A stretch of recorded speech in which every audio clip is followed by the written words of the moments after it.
Welcome back to the Graces of Catholic Education podcast. Today, I am thrilled to have Dr. Christopher Pugliese with me.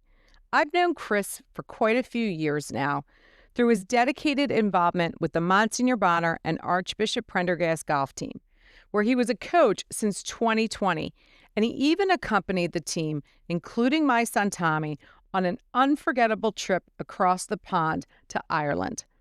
A product of Archdiocesan Schools himself, Chris spent nearly 3 decades in public education as a teacher, assistant principal, and district director before returning to his roots in 2023 to teach history and psychology at his alma mater, Bonner Prendie. Now, he's taken on an exciting new role as the principal of Saint Dominic School in Philadelphia. Known for his easygoing nature, Chris is a remarkable role model for students and athletes alike, with a deep commitment to his faith, his family, and community service. I'm excited to dive into his journey, his vision for St. Dominic's, and how his faith shapes his leadership. Chris, welcome to the show.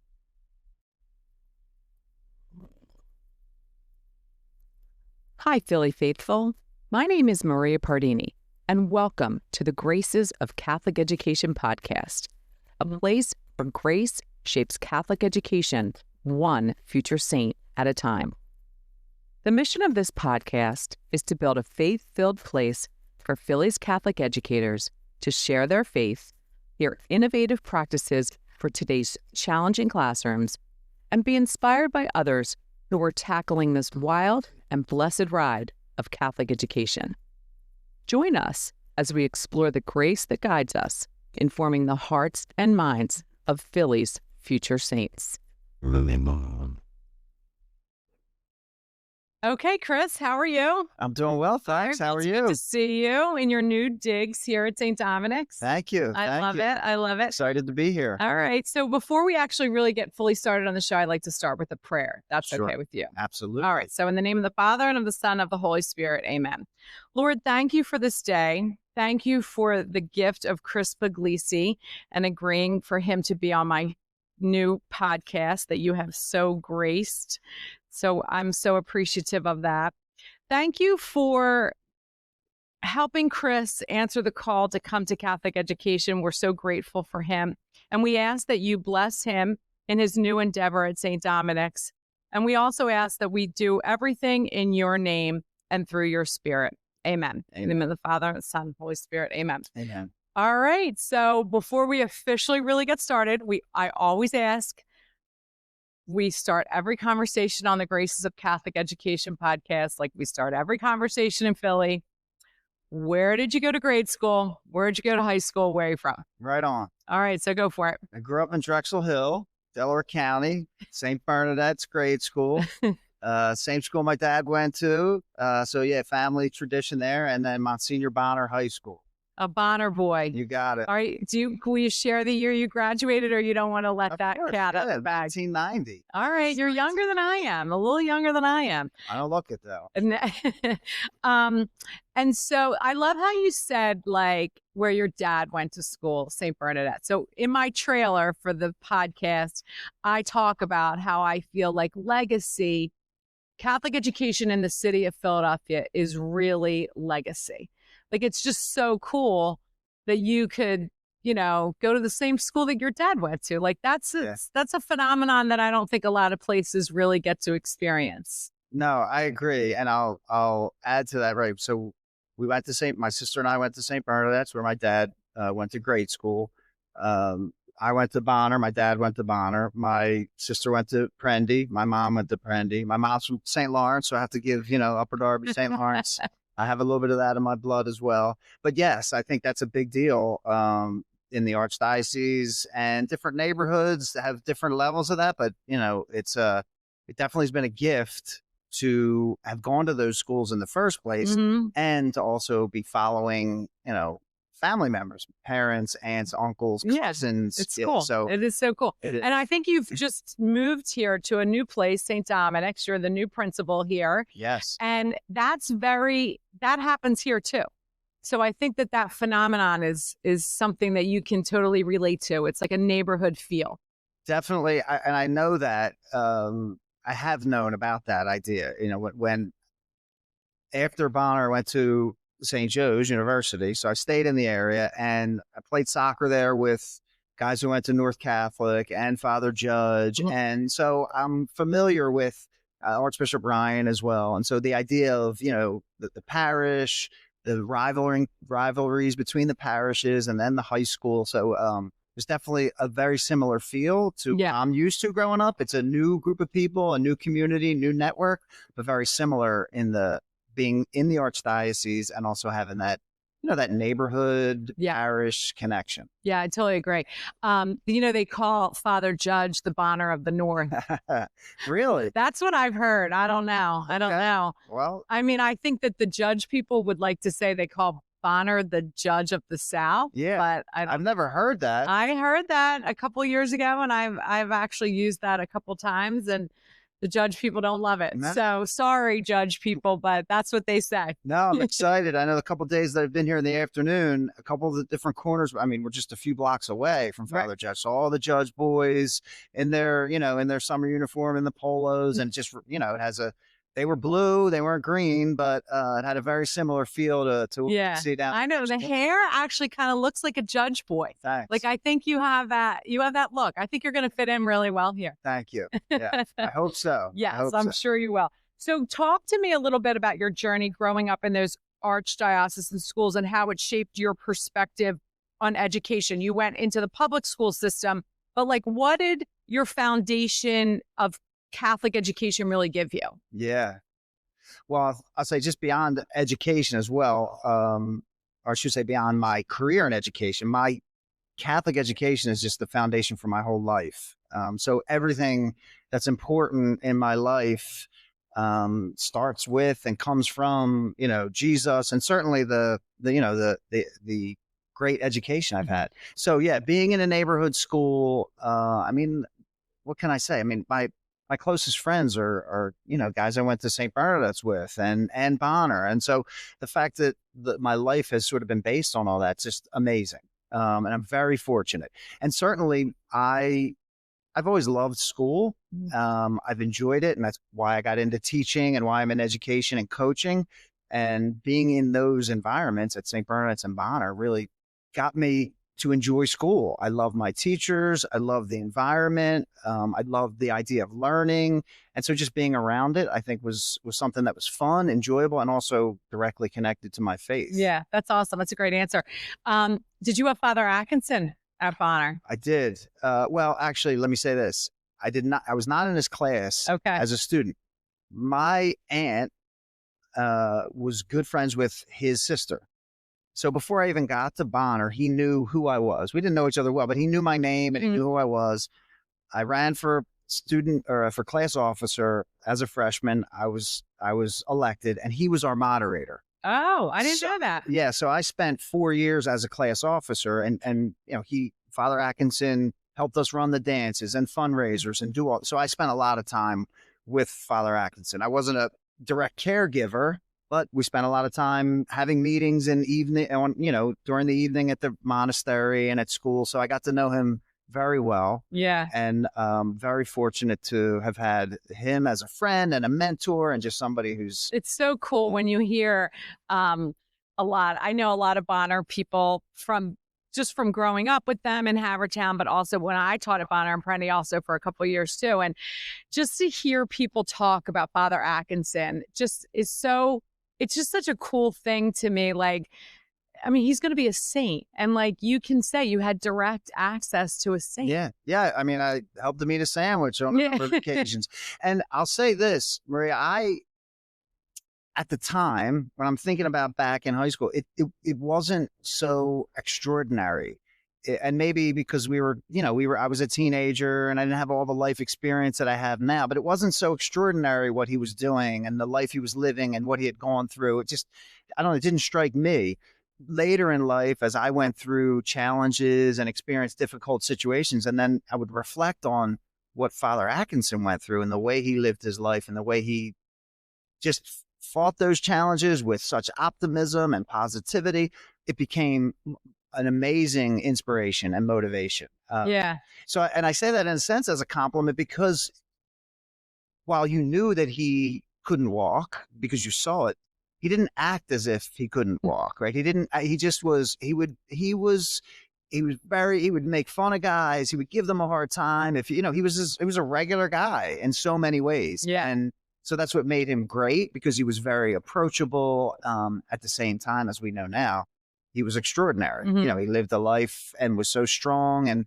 But I love the way he describes, he wrote a poem, Mm-hmm. And he borrowed the strength of others.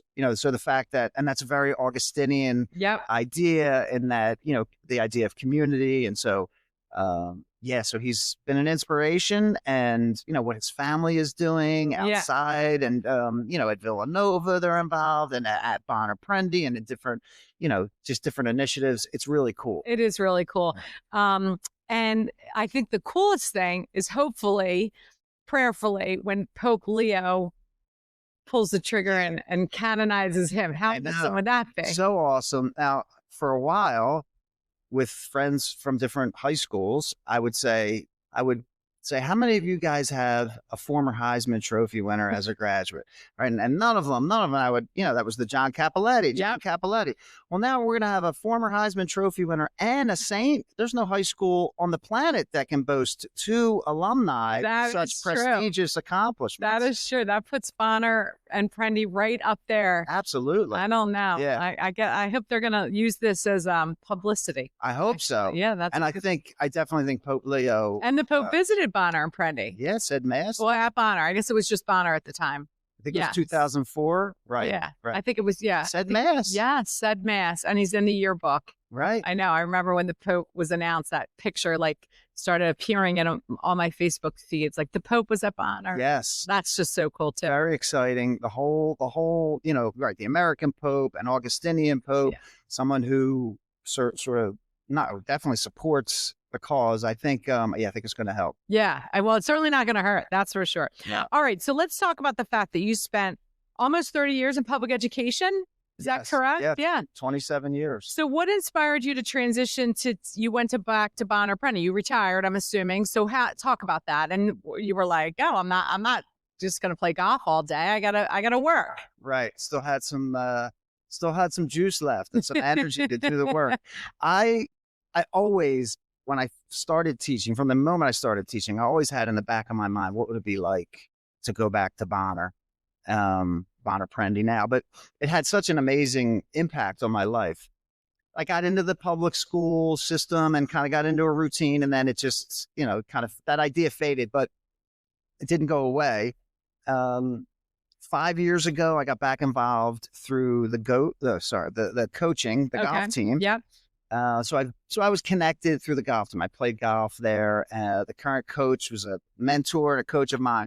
So I've been connected. And Jack Lacken. Yes, big shout out to Jack Lacken. That's right. God love him. And when things in Upper Darby School District, which is where I worked, and I loved my time there, loved my experience. I'm so thankful for that. But I just got to the point where I was ready to do something different. And what I learned and what I knew at the time is that Bonner Prendie needed teachers, and Catholic schools in general need good teachers and administrators.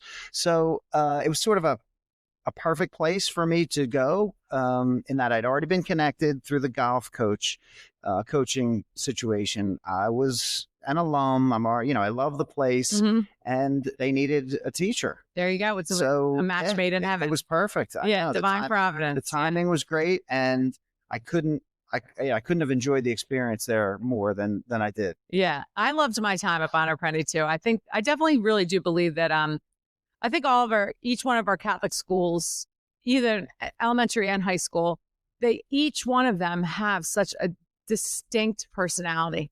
They really do. And I loved the personality of Bonner and Prendie. I think that really, I went to Carroll and I loved it. It was great. But there was just something about Bonner and Prendie that I was like, yeah, it really just. I agree. Clicked. What was really interesting for me is that it was my school, but it's not the same school Right. that I attended and graduated from in 1990, which I love. Right. I probably wouldn't have loved it as much had it been, more similar to what I remembered. And just in that, it's a new demographic, like a new group of students. Mhm. Plus it's a new time. We're in 2025, we're post pandemic, so were all kinds of parts that were new, but for me, it was still home. Yes. So it had that comfort and that familiarity that was awesome to be able to build on. But Yeah. the students were amazing, still are. Yeah. Staff was great. The community, reconnecting with alumni and the work that they're doing. Yeah, it was great. Yeah, it is a special place. So how do you think your experience that you had in public schools is like informing your approach to Catholic education today? That's a great question. But before, you and I were just talking about some of the support services and some of the ways that we identify and provide support to needy students. I think throughout my career, I've done a lot of work at different levels. I was the director of pupil services for a number of years. Mm-hmm. I learned a tremendous amount about special needs, about identifying students, but even more than just students with special needs, how to provide skills and support to all students. Because usually what we find, this from your expertise, the strategies that you put in place for a student, maybe with an IEP, that same strategy is going to work for a general education student. Maybe not as intensely or maybe not as frequently, but the basic concept is going to work for any student. So that's something that was a really important takeaway for me from my experience in public education. So I think that type of work, I think, having served for 27 years, I consider myself a networker and a connector. So I have connections with different organizations and maybe different companies. So I think my goal would be to bring as many of those resources or as much of that knowledge here to Saint Dominic's to be able to, support the students and the community here. So Yeah. there are a couple, I mean, hopefully there's more, but for now, there are a couple things that jump out as things from my experience in public education that will really transfer and help in this role. Yeah, I was started in public education too, because I was a special ed teacher and there really wasn't a lot of opportunity for special education teachers within the Catholic school system. So I went the public school route too. And, Okay. I feel like it's been a blessing to have been started in public school and ending my career in Catholic school. I love that because I think that there are good things that are inherent to the public school system that people with a public school background can figure out a way to migrate them into Catholic education. Because I think that this blessing of Catholic education is so unique that we can pick and choose. We don't have to pick and choose everything because there's no way we would take everything in public education and bring it here. Right. But there are certain things that we can. And that phrase that you said, what works for the special ed kids works for the regular ed kid. I can't say that enough. Like I want to figure out a way to tattoo that on my forehead because that is so paramount. If we can just keep saying that over and over and over again. Right. Well, and keep doing the work that you're leading to, the UDL work, right? I mean, that's from my 2 years at Bonner Prendie, I know at least at the high school level, and I think across the Archdiocese, that's an approach that we're taking. And that's what that is. It's identifying the individual student or students in front of you. What are their preferences? What are their strengths? Giving them different opportunities to receive the information teachers are teaching and then demonstrate what they're learning. So yeah, amen to that. Yeah, definitely. Amen. There was one other thing that you mentioned that I wanted to say. Oh, yes. With respect to all those years in public education and how those skills and that learning transfers. I think what I'm feeling, it's early. I've just started my second week, but I'm feeling I have so much to learn about the elementary archdiocese or an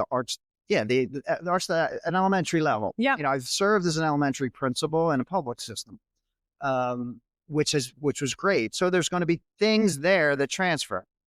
This is a roundabout way of saying I know I have so much to learn, but I feel confident all that experience and the knowledge that I have from my previous career, a lot of it is going to be, I'm going to be able to draw from it and tap into it to help me answer questions and navigate the learning at this new level. Amen. This new role. Yeah. It's just a wealth of information that you do benefit from in that public school system. And I just think that has been a blessing for me in my job, that I can take the pearly nuggets that we got in public education. So, I worked with incredible people in public education. I mean, some of the best teachers I've worked with were our public school teachers. Sure. I talk about that in my trailer. Like, they helped form me to be the teacher. Some of the skills that I learned in public education, I use to this every day in Catholic education. So I think that's a good, kids are kids. Definitely. And when you learn how to teach kids, you learn how to teach kids. So I definitely think it's good to have that background. Okay, so you said you've held some like various roles in education: teacher, principal, district person, district director. Which was the most rewarding and why?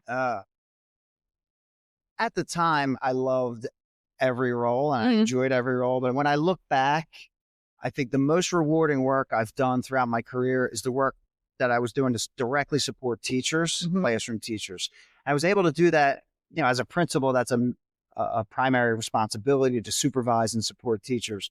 But thankfully, I was also able to do some of that as a district director, because we were implementing a program where we were coaching classroom teachers specifically on building stronger relationships with their students. So it was just a relational skills program that gave me a chance to, again, be working directly with teachers. So I would say that and not so much a position that was most rewarding, but the most rewarding work that I've done, at least in my administrative career, is the work directly supporting classroom teachers, because I did my dissertation on that work. I recognize the more support we provide the classroom teachers, the better support they can provide to students.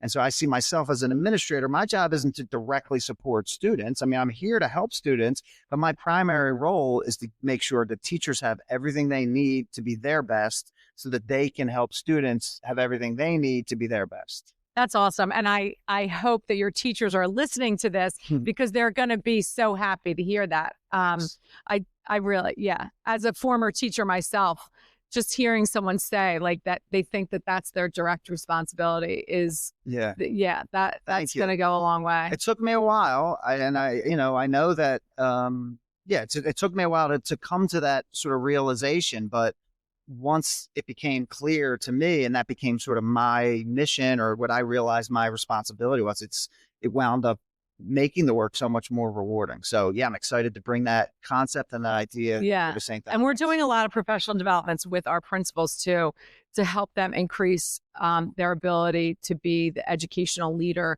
within their own school. So there's a lot of you entered the Archdiocese at a really good time. I love it. And I think we're going to feed something in you, and you're going to feed something in us. Yes. I think it's going to be great, because we're doing a lot of work on coaching. One of my personal goals is to figure out how to get coaching for the principals, and then the principals encourage them to become, coaches for. They can't all coach. You can't coach every single teacher in your building all year long, but we are really, really working with a lot of independent outside agencies to help you help your teachers. Well, that's an amazing point, and I'm glad you emphasized that too, because being a building principal or an assistant principal is it can be very hectic, and the daily or even the throughout the course of the day, the emergencies and the urgent issues that arise that can get in the way of that classroom support can be very distracting. And so not only I see it as my role or as my responsibility as a principal, but as a principal, I can only do as much as the system above me helps support. So it's not just that the teachers rely on me or the principal, but then the principal relies on the outside support. So if everybody's clicking and thinking about it that way, then you can really make a difference. Whereas you can't if one part of that system is saying, well, no, we have to focus on these things over here.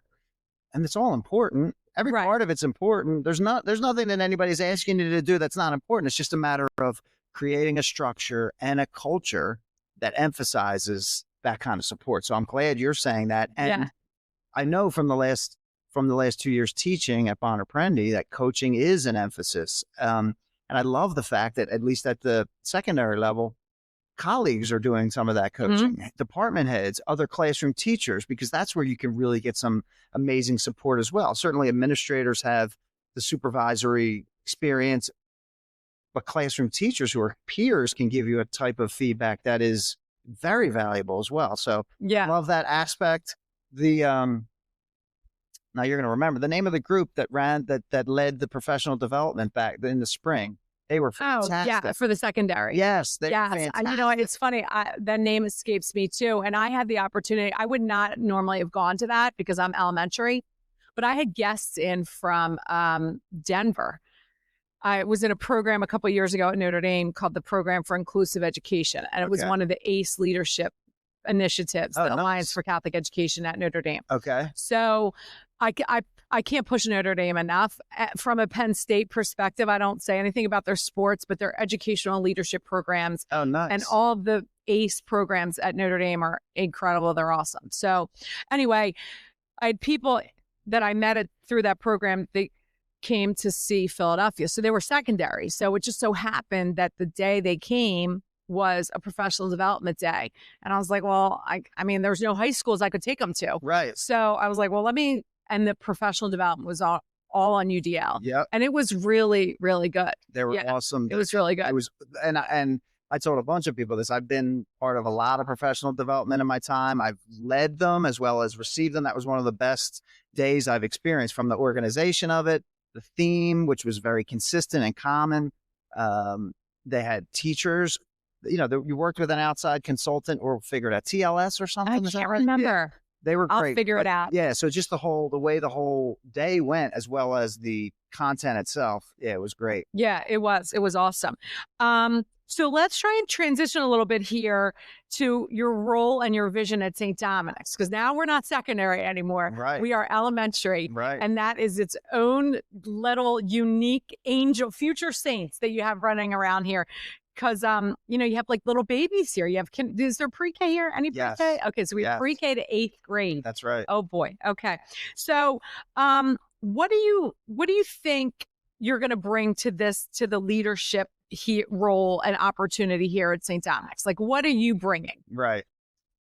Relationships are fundamental to my leadership style, my life in general. And so for me, that's what everything comes down to. For me, the most important thing is to build strong connections with the human beings I'm serving. And that's, from the individual students to their classroom teachers, to the support staff, to the families, a larger community. So yeah, that's the first part, and the most, the thing that is most important initially for me, because I know when there's a strong relationship between a principal and a teacher, or a teacher and a student, or a parent and a child, more work can get done, more quality work can get done. People forgive you when you make a mistake. People are honest with you. They're vulnerable, all the things that are good in a classroom or in a work setting. So that's the initial part, is to be here, first of all, to build relationships, and also to learn.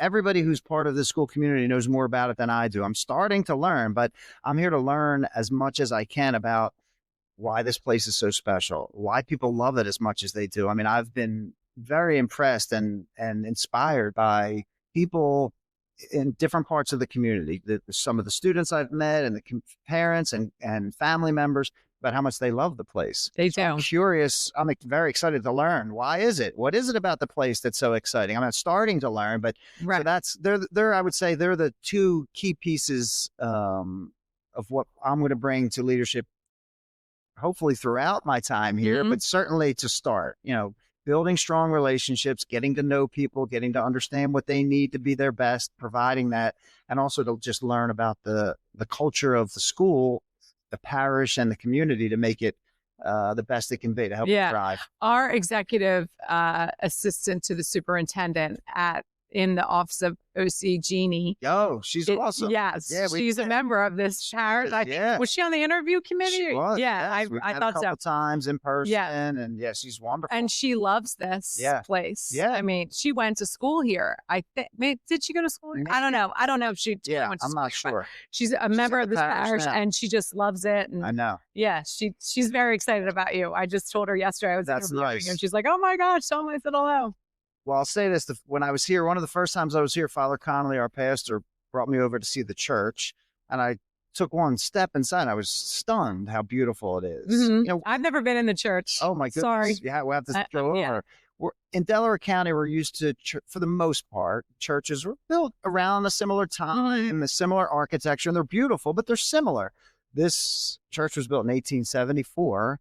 Yeah, and so it's very unique, and it's again, it's stunning. Yeah, it's stunning. So that's one unique part of the parish. And then I do my best. I'm a connector. So I'm always talking to people. And so you start realizing the number of people who went to the school. Well, our chaplain and one of the nuns at Bonner Prendie both went to school here. Oh, really? Yeah. So at the end of the school year, when I was announcing, they came up to me and they said, that's my school. I went to school there. So, you start to realize once you start making the connection, and this is a place that has a lot of tradition. Yeah. And people love it. And so I'm excited to keep learning more about it and help building on it. Yeah. So I'm sure you will have great success at that. So what's your vision for St. Dominic's? Like, what do you see coming out of St. Dominic's? We're going to grow. We're going to bring families who maybe aren't sure about where maybe they were here and they're not sure. We're going to bring families back. We're going to get families who are, new to the neighborhood, uncertain about what school to attend. We're going to make sure that this is, at the top of their list. We're going to promote the great things that we're doing as a school. I know that, I've met the staff as a group once, and now talking with people individually. We have great teachers who love students. Mm-hmm. So definitely building on the things that have gone well here, building on the traditions that are successful and that bring joy to the place. We're going to continue to do that, and also grow. That's awesome. Yeah, and do new things, do more things. We're going to reinstitute a home and school association. We're going to have that be, a thriving organization that's going to bring more, family involvement. Yeah, you have to have that. Parents want. That's one of the reasons why parents send their kids to Catholic school, because they want to be involved.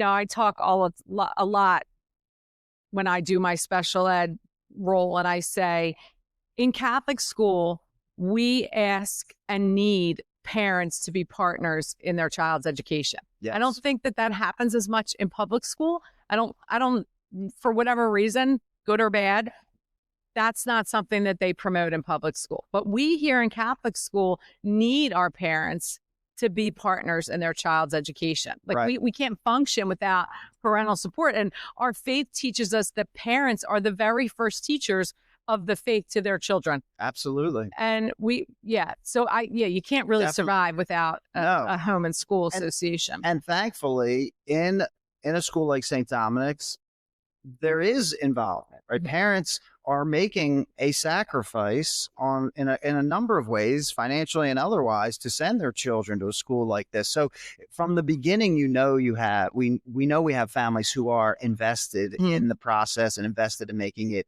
successful. And it's funny, at one point when Father Connolly and I were talking, and I had accepted the position, and I said, we're going to do great work at St. Dominic's. And he said, Chris, God's going to do the work through us. I said, okay, all right, I'll take that. Yes. That's right. That's very right. Excited to do great work, give glory to God through what he is allowing us to do here at St. Dominic's. I know.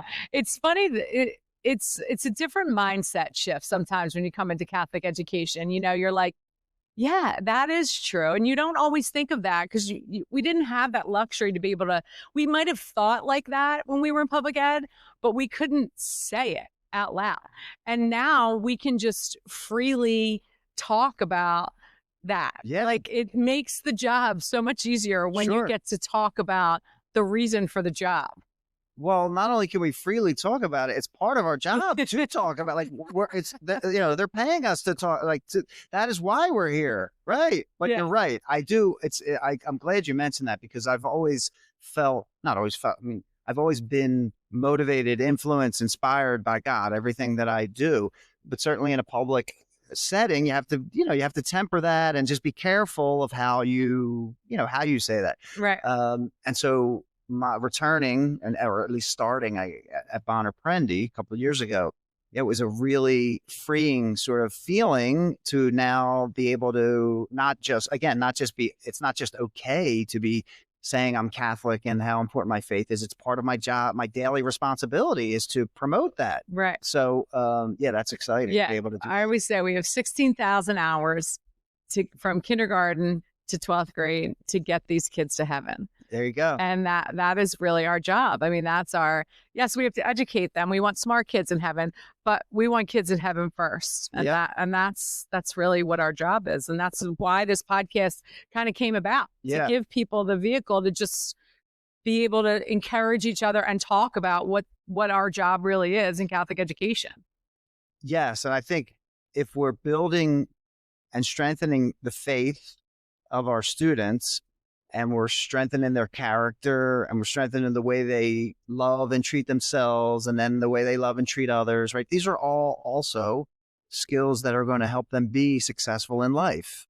When it comes down to them having relationships with other people, or looking for a job and staying successful, all of these things are tied together. So when we're doing one thing right in terms of preparing them for heaven, we're also helping them be successful while they're here and as they grow and develop. So, exactly. Yes, I love it. So you mentioned home and school. Is there anything else? How do you plan on collaborating with families to help support that student success plan that you have in place for them? Right. I'm open in terms of, whether you want to call it open door, call, text, email. I know that parents and families, as you mentioned, so I won't go into too much detail beyond what you said, how important it is. It's critical that families families are heard and valued as the support that we need them to be. So this is 11:15 now. Oh, this is, you know what this is? Yeah. You know what this is? 11. Yeah, Lily. That's right. It's our, so we'll just say, Father Atkinson, pray for us. Absolutely. Yeah. So that was my little prayers. The only alarm that I let go through. So great. So I love it. That's it. She's doing great. Love it. She is doing great. Yeah. She is. Work she's doing with the community the Father Atkinson Service Corps. Yes. Oh, and that's so great. I know. You could have her here as a guest speaker. We will have her here. There you go. That's great. Yeah. She goes out to schools and talks to kids about their faith and tough times, obviously. Yes. And she's awesome. Her and Megan, her mom, they come and they talk to Villanova, they talk to Malvern, they've talked to tons of great schools. So so get her on your roster. So great. Yeah. I met her uncle last summer on the golf course, and he's a great guy. And so, making all the connections. So, all right, we'll do that. Okay. All right. So what do you think the most challenging part about being a principal of a grade school is going to be? Now, you were a principal before of a grade school, right? I was, yes, on 2 occasions, yes. And interesting, I served in 2 elementary schools that one was very large, about 700 students. The other one was much closer to Saint Dominic size. So I'm familiar with a school this size as well, which feels good for me. I'm comfortable with that. The greatest challenge? Yeah. Well, I think the good news is there are a lot of great things that have been happening here at Saint Dominic's. Mm-hmm. And so it's not as if there's any situation that's, a crisis or anything. There's great stuff to build on. Certainly there are, and I'm learning areas to improve. Enrollment is one of them. We want to see as many new students mm-hmm. join. We've got room, we've got space. We want to be able to support and serve more students. And it'll all be linked in the show notes. So when you want to register in the fall, it's not too late, no, right? Absolutely not. St. Dominic's will be listed right there in the notes. Right. Able to click on and register. I know we're working on another challenge. This is a unique parish in that it's a cemetery parish. Oh, right. And so there's lots of grass, but not a lot of free grass for kids to play. So we're working on what's the best way to arrange. Is there a space where we can find some, some Okay. outside space? So we're that's an idea. That's something that All right. I like it. so there's some new ideas. And I know but we have the parish hall is beautiful. Mhm. Recently redone. So I'm still, and I'm also open to hearing what people want to see happen. What We're going to put your email in the show notes Yeah. too. So Yeah. families and parishioners, whomever, if they have a suggestion, Great. that they can reach out to you. Great. So looking ahead, what excites you the most about St. Dominic's? The relationships that I'm excited to build, like meeting the families.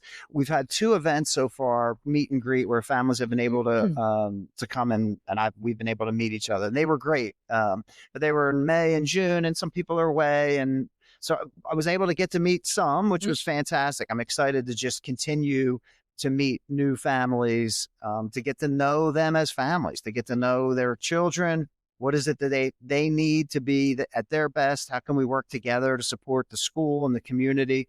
So that for me, and that's the most exciting part of education in general for me is the people. Yeah. The actual, like building connections with people, watching students grow, whether it's as a teacher in the classroom or as a principal or as a golf coach, making those connections and watching students do the things that they love, struggle at things, which is part of life, fail and make mistakes and then learn from them and get better.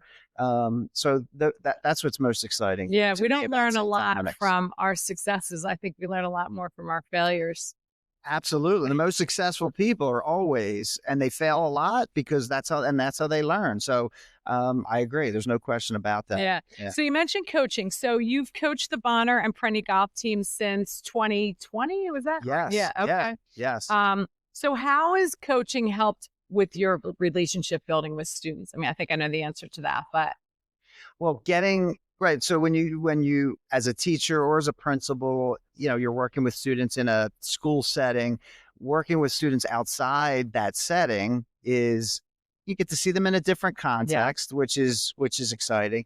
For me, I love golf. So now you get to work with students in an area that's just like a passion of mine as well. So you see what they're good at, you see what their strengths are, and then how can you work together to help them improve. It's a lot like teaching in a lot of ways, but at the same time, it's, because it's outside the classroom, there's a different feel to it. This, Tommy went to Ireland. We were able to take our golf team to Ireland. Yes, I was going to ask you about that. Yeah. So we've had amazing experiences. So we've been able to provide, and that, I'll say this, thanks to the alumni at Bonner Prendie and the staff and Jack Lacken, our head coach, and St. Malachy's, the school from Belfast. So and they're coming here. They are coming in September. We're excited. So to have an opportunity to take 10 high school golfers to Ireland and visit Ireland and tour and play golf there. And you saw a football game. And we saw we saw you saw 2 football games. Right. Yeah. Bonner Prendie played the exhibition game and we saw Navy play Notre Dame. So to have opportunities like that and to be welcomed into Irish homes, we had Irish families host us when we were there. So yeah, the coaching, to be able to have opportunities like that and to get to know the players in that context and their families, it's a pretty special gift. Yeah, I think it's when you travel with a team with kids as a coach, you get to know them intimately. Oh yeah. Yes. Absolutely. Yes. It's great. It's a great experience for them. It's a great experience for the chaperones. It's stressful though. Yeah. And you were it was a little bit more stressful because Jack was sick. Right. Unfortunately, and couldn't make the trip across the pond. Right. So you and Joe Coyne kind of stepped up to the plate and were like, all right, we'll go. You're right. Yes. Big credit to Joe Coyne, right? One of our parents who served as a coach. Oh, God. He's definitely going to get a big head. Oh, we'll never hear the end of this. Too late for that.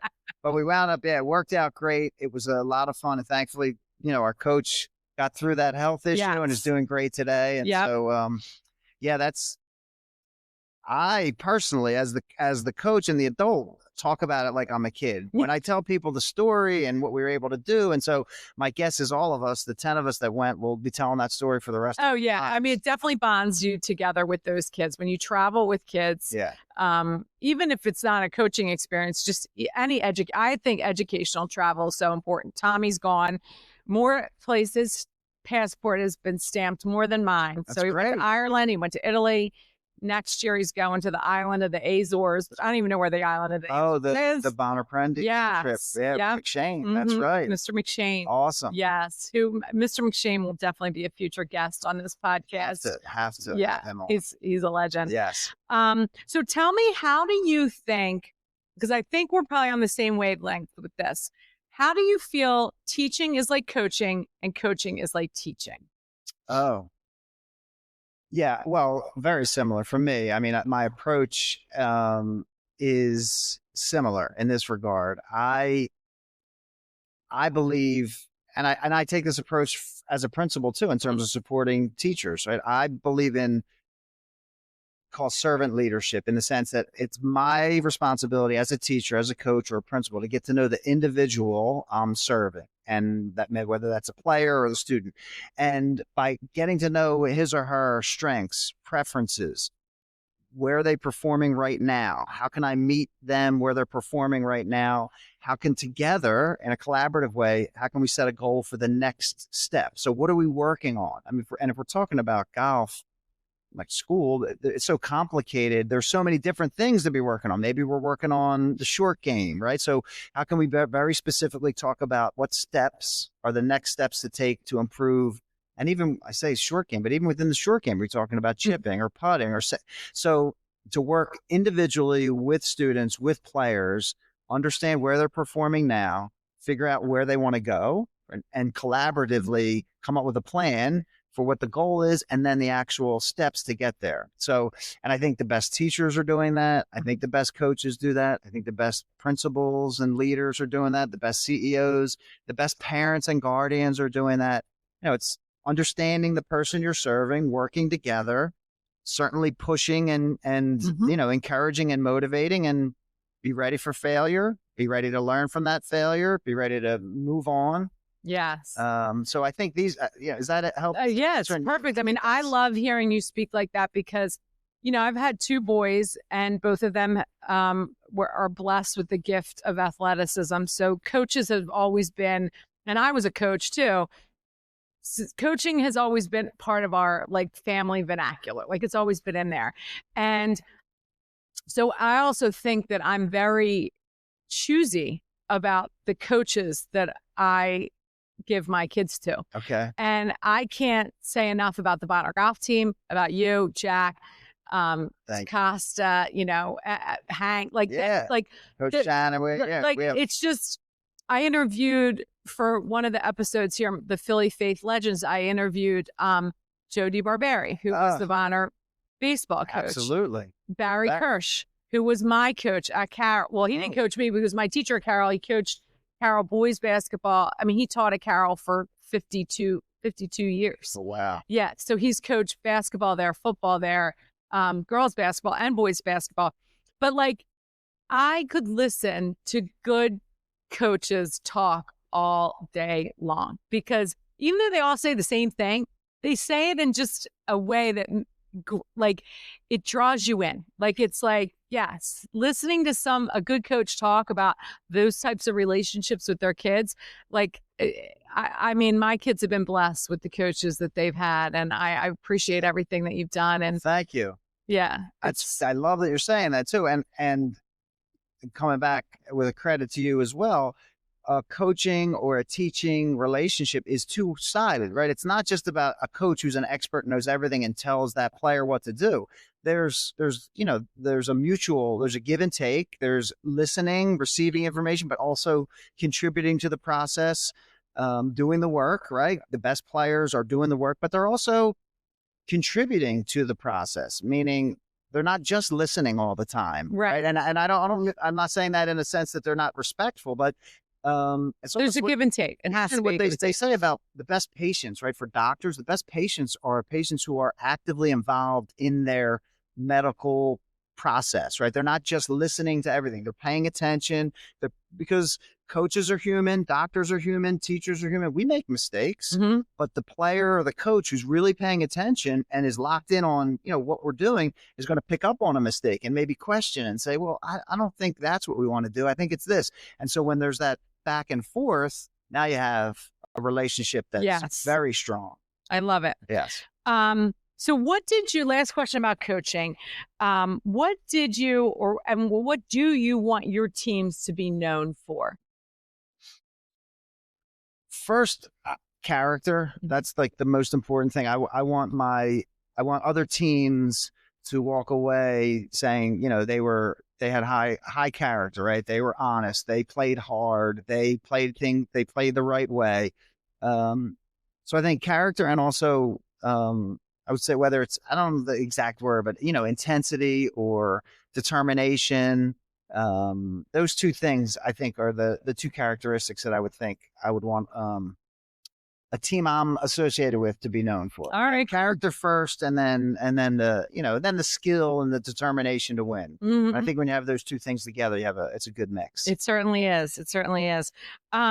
So let's kind of go back into a little bit about Catholic education and the Saint Dominic's community. What do you want the Saint Dominic's community to know about you and your faith? As I mentioned earlier, right, that my faith is, fundamental to everything in my life, right?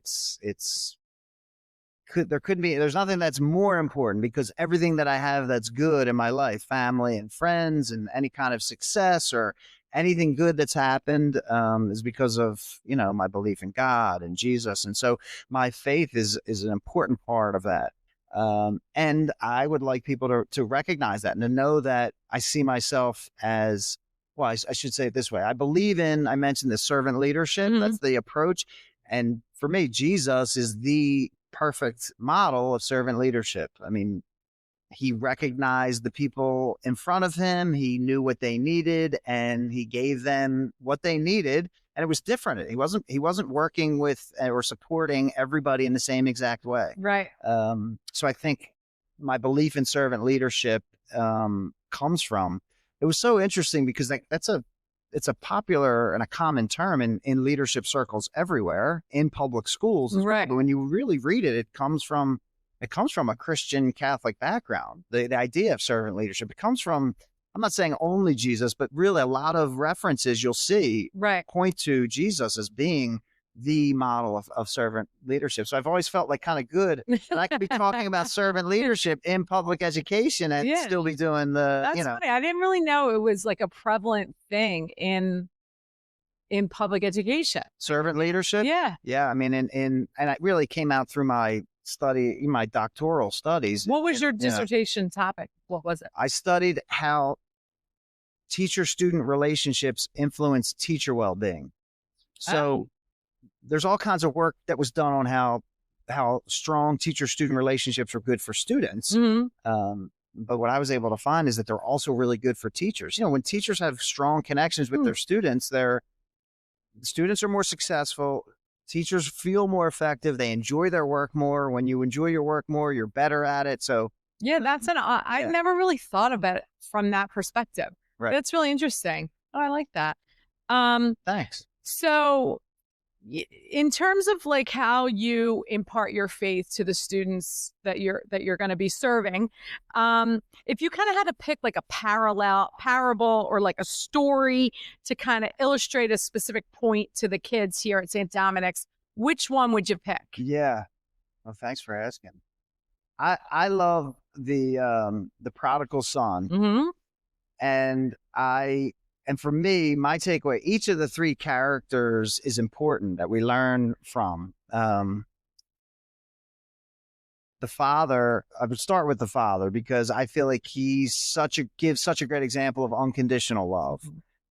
In that, his son is wasteful and immature, and when he returns, he doesn't think or mention any of that. He's just unconditionally happy to see the child that he loves, that he thought he lost. And so that's the first thing for me, the idea of unconditional love. And so thankful that I've had from my parents to family members and just teachers and coaches.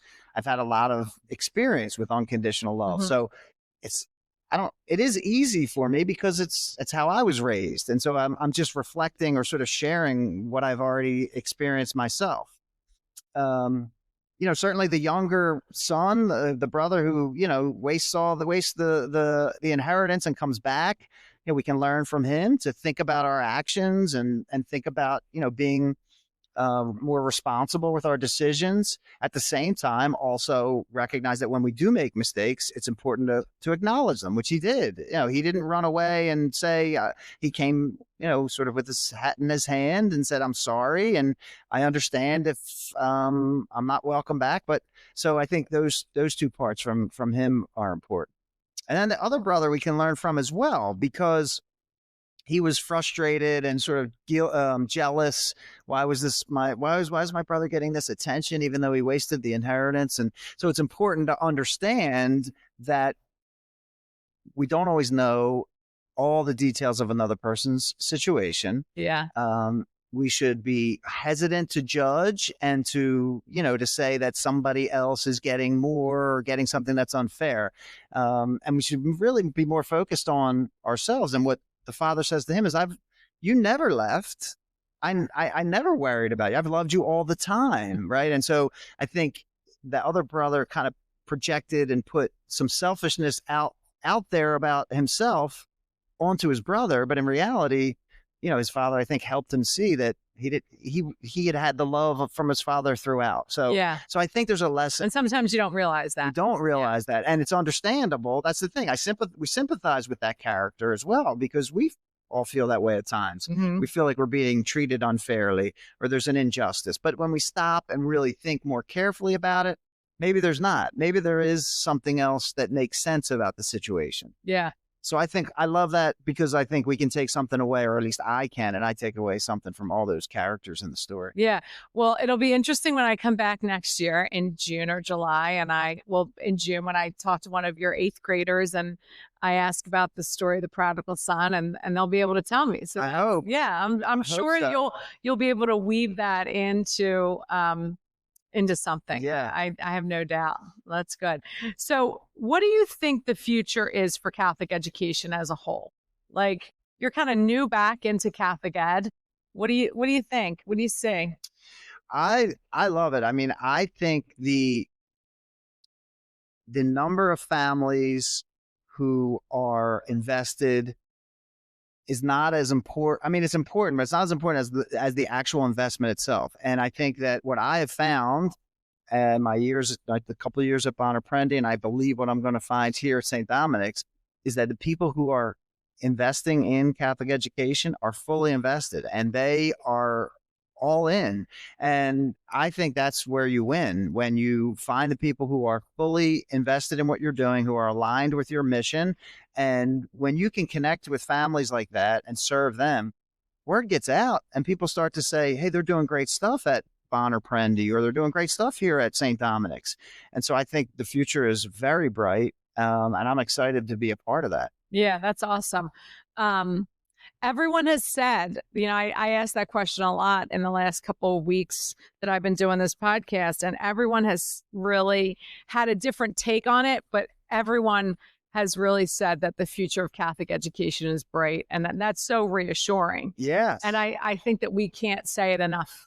That's why part of this, the Holy Spirit, I think, pushed me to put this podcast in place, to let people know that the future of Catholic education is bright. And it's because people like you are coming and agreeing to serve. I mean, it's awesome. Well, thank you. Yeah. I mean, I'm excited about the opportunity. I see it as a gift in so many ways. And if it's a good thing on both sides, right? If the schools are happy as well, then it's a great mix. Yeah, great combination. It's a win-win. Right. So tell me a little bit about your personal life. Tell us what you like to do when you're not changing jobs or in your free time. What's your passion? Well, we know about golf. Yes. Yes.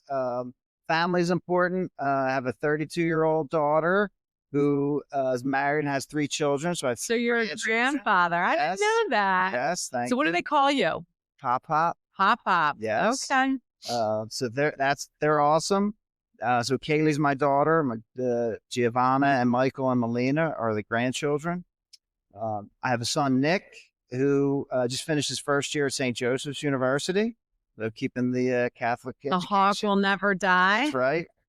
He's a golfer as well. Plays baseball, club baseball, St. Joe's. Oh, cool. And Stella, my daughter, graduated Cardinal O'Hara, and we'll be going to St. Joe's as well. Oh, boy. I have two at St. Joe's. Two. So, yeah, spending time with my kids and family. We were very fortunate. We have a house down the shore in Sea Isle. So golf, listening to music. I love reading, spending time with friends, family. Okay. Very lucky. But all right. We can learn a little bit more about you when I put you in the holy hot seat, which I'm about ready to do, unless you had any other big things that you wanted to say to Saint Dominic's, or I mean, you can wait till the end, but I want to make sure we covered everything you wanted to talk about. No, just thank you so far. I mean, people have been so welcoming, so friendly. They made this beautiful sign for the first meet and greet with my picture on it. And the Catholic daughters had made cakes. And I couldn't have felt more welcome to start. So thank you for that. And well, the I hope you're as well. Bakery is also a very good little treat. Okay. Teeny. Yeah. Turned me on to the Holmesburg Bakery if you ever need a little sweet treat. I've driven past it. I know where it is, but I haven't stopped by it. Okay. Best donuts around. Yeah, that's a good point too. I would like to request people give me the best, restaurants and I've gotten some requests so far, but this is a new neighborhood for me, so I'm excited. The Ashburner. I've been to the Ashburner because I was at Father Judge, like when I would drop Jack off for baseball or something. Okay. Get a little what's that? Beverage at the Ashburner. Okay. Yeah. Nice. It's an adult beverage place, right? And I saw the street. I was driving down here and I was like, oh, Ashburner. Right. Yeah. Mm-hmm. Very good. Yeah. It's a Father Judge hangout. Cool. So, yeah. All right. All right. So you ready for the holy hot seat? I guess so. Okay. I'm ready. So it's like, just rapid fire, easy questions. Got it. Not a lot of thought. Okay. All right. Okay. So are you a coffee or tea guy to start? Coffee. Coffee. Okay. How do you take the coffee? I use a supplement, Phil Mickelson supplement. It's called, it has like collagen and Himalayan pink salt and that kind. Yeah. So no sugar, no cream. Just a supplement. This is a couple years now. Yeah. So it's, all right. So it takes a little bit of the bite off. Your skin looks so beautiful. No, Thank you. Wrinkles. I like that. Thank you. Okay. Favorite saint to pray to? St. Joseph. Oh, there you go. All right. What was your best ever golf score? Well, we were just talking about this. The best number, I shot a 74 once at Springfield, but my best round was a 79 at a place called Twisted Dune down the shore. So it's a little more difficult. It was like a better round of golf. So I'm going to qualify that. Okay. That's okay. Did you ever have a hole in one? Playing Paxton Hollow. This is a simple yes or no question. No, well, so you have to answer it. Or no. I mean, you either get a one or you not. This is why I'm not, the ball went in the hole. But there were two holes on the hole. Like sometimes at a golf course, they cut out two holes so that they spread out the walking. Yeah. So the guys in front of us played the hole, put the flag back in the same hole instead of the other one. Okay. So I was aiming for the hole with the flag, but the ball went in the hole without the flag. So does that count as a hole? No, absolutely exactly. not. But I have to tell that story. It's a story to say. That is a good story. I can't just say no. I never had a hole in that is a good story to go with it. I agree. But I know it's not helping the rapid fire. No, it's all right. It is actually kind of fun. I should just say maybe. I mean, you ever had a hole in one? Maybe. But there has to be intent that you were trying to get. That's why I agree. In the hole. I agree. It really doesn't count. I agree. There's no intent to get it in that hole. Correct. But some people say, yes, you had a hole in one. And I'm saying, no, I don't count it. I would say no. All right. You got to keep playing. Okay. Keep playing. All right. Okay. Favorite shore point? Sea Isle City. There you go. If you could teach about any historical figure, because you taught history, right? I did. Yeah. Okay. If you could teach about any historical figure in a history class, who would it be? I'm fascinated with Frederick Douglass. Really? Okay. Yeah, I love. There's a biography just came out just a few years ago. Yeah, just a fascinating character. I love teaching his story as a young boy, how he was taught to read, and then he turned out to be one of the greatest speakers in our country's history. Mhm. Such an amazing orator and what he did. So he's fascinating to me. Okay. I love. I teaching. always love to hear history teachers teach their passion because it's actually really any teacher teaching about something that they're passionate about. And I loved history too. It was like my favorite thing. So it's just, I love it because it's just so exciting. You can like feel it, you can see it. And then you're like, oh yeah, I never would have picked Frederick Douglass to ever even try and find out 10 more things about him. Right. And now I'm kind of like, oh, that might be worth my while. Maybe there's a podcast out there about Frederick Douglass. All right. Okay. Go-to song. What's your favorite song? Favorite song? Yes. Favorite song. It's impossible. All right. Let's just I'll put it in the all right. Well, I'll say with his passing to this summer, Brian Wilson, the Beach Boys, God Only Knows, I think is one of the most beautiful songs. Okay. Ever. I mean, a lot of people think that too, but. Well, no one has ever said that to me. Yeah, I like God Only that. Knows. Okay. Yeah, it's a beautiful song. All right. Catholic League rival. St. Joe's Prep. Really? Okay. Prep. I was a pretty good soccer player. I played golf. I was a pretty good soccer player, and we couldn't beat the Prep. We went to the final. Back then we had the Southern Division, Northern Division. So we went to the Southern Division final 2 out of my 3 years. Yeah, sophomore and senior year, and we just couldn't. I mean, we went to overtime. We just could not beat them. So yeah, the Prep for me. The Prep. Favorite memory from your own time as a Catholic student, like a Catholic grade school or high school, whatever. Favorite memory. I was very fortunate. Keep it clean. I know you Bonner boys have a lot of memories about something, yeah. No, I was fortunate. I was able to. I spoke at our graduation. I was salutatorian. Oh, and that was like it was a cool moment. Part of the theme in my speech had to do with a candle and the flame and I had like a prop. I had the candle on stage, and we never practiced lighting the candle, so it was too high, and so it was bad. So someone. Yeah, everybody was ready, but it was whatever it was. I didn't have. Oh, right. So I didn't have enough. We didn't have something to light it, so I had to. It was a little bit of a scene for a few minutes. It was really awkward, and we got help. I got help with that. So that moment was pretty cool. All right, that's awesome. Represent the school that. I like that. That's really cool. That was good. Favorite Catholic hymn. Catholic hymn. Mm-hmm. Favorite Catholic song. There's an Alleluia that that this group called Catholic Community Choir does. Oh yeah, it's a version of it. I don't know the name of it. It's all right. It's like it's a soulful version of Alleluia. I have to get the name. It's like it's chilling. Like it brings. Well, if there's a recording of it, you think it's on YouTube? Probably. If you get it, I'll look for it too. But if we can link it. Okay. In the show notes, and then everybody else can hear it. Yes. Yeah, Jeff Brackenier is a good. He heads the CCC, right? Yeah. Yeah. My sister works for them now. She's okay. Yeah, we're closely tied. He's great. Yeah, he's a great guy. So we do a principals retreat.